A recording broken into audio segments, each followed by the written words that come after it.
Edgar Allan Poe is world famous for his uncanny ability to weave tales that are equal parts gripping and unsettling.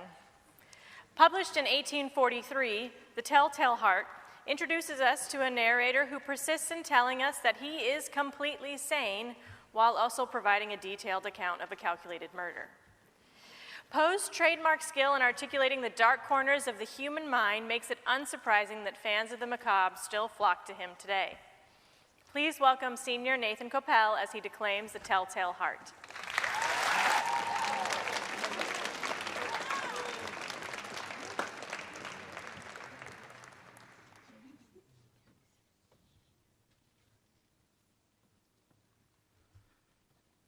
True, nervous, very, very dreadfully nervous I had been and am, but why will you say that I'm mad? The disease had sharpened my senses, not destroyed, not dulled them. Above all was the sense of hearing acute. I heard all things in the heaven and in the earth, and I heard many things in hell. How then am I mad? Hearken and observe how healthily, how calmly I can tell you the whole story. It is impossible to say how first the idea entered my brain, but once conceived, it haunted me day and night. Object there was none, passion there was none. I loved the old man. He never wronged me. He had never given me insult. For his gold I had no desire. I think it was his eye. Yes, it was this. One of his eyes resembled that of a vulture. It was a pale blue eye with a film over it. Whenever it fell upon me, my blood ran cold. And so by degrees, very gradually, I made up my mind to take the life of the old man, and thus rid myself of the eye forever. Now, this is the point. You fancy me mad. Madmen know nothing, but you should have seen me. You should have seen how wisely I proceeded, with what caution, with what foresight, with what dissimulation I went to work. I was never kinder to the old man than during the whole week before I killed him. And then every night, about midnight, I turned the latch of his door and I opened it, oh, so gently. And when I had made an opening sufficient for my head, I put in a dark lantern, all closed so that no light shone out, and then I thrust in my head.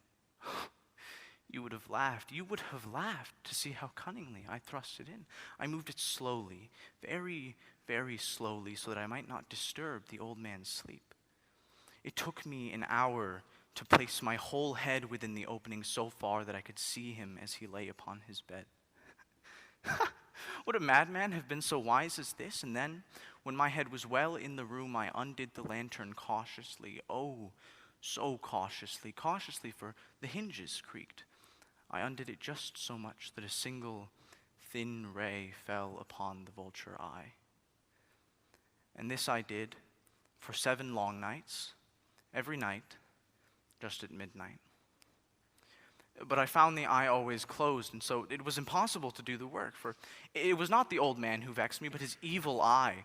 And every morning, when the day broke, I went boldly into the chamber and spoke to him courageously, calling him by name in a hearty tone and inquiring how he had passed the night. So you see, he would have been a very profound old man indeed to suspect that every night, just at midnight, I looked in upon him while he slept.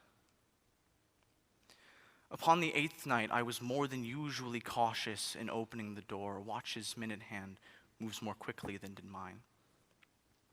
And never before that night had I felt the extent of my own powers, of my sagacity. I could scarcely contain my feelings of triumph to think that there I was, opening the door little by little, and he not even to dream of my secret deeds or thoughts.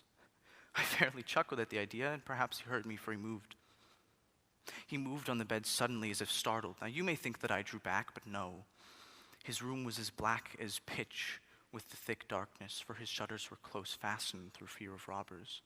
And so I knew that he could not see the opening of the door, and I kept pushing it on steadily.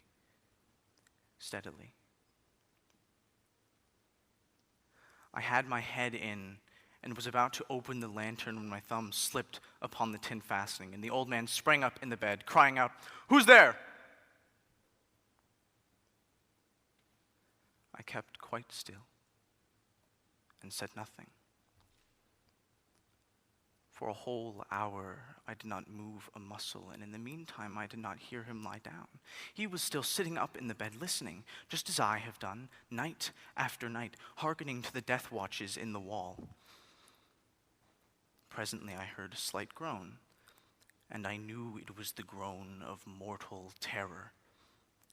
It was not a groan of pain or of grief. Oh no, it was the low, stifled sound that arises from the bottom of the soul when overcharged with awe. I knew the sound well.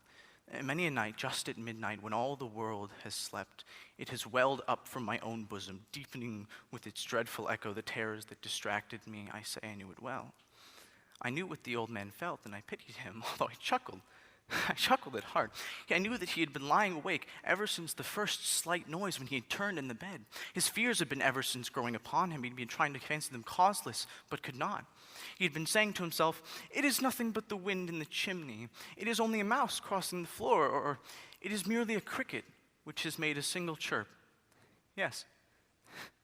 Yes. He had been trying to comfort himself with these suppositions, but he had found all in vain. All in vain. Because death, in approaching him, had stalked with his black shadow before him and enveloped the victim. And it was the mournful influence of the unperceived shadow that caused him to feel, although he neither saw nor heard, to feel the presence of my head within the room.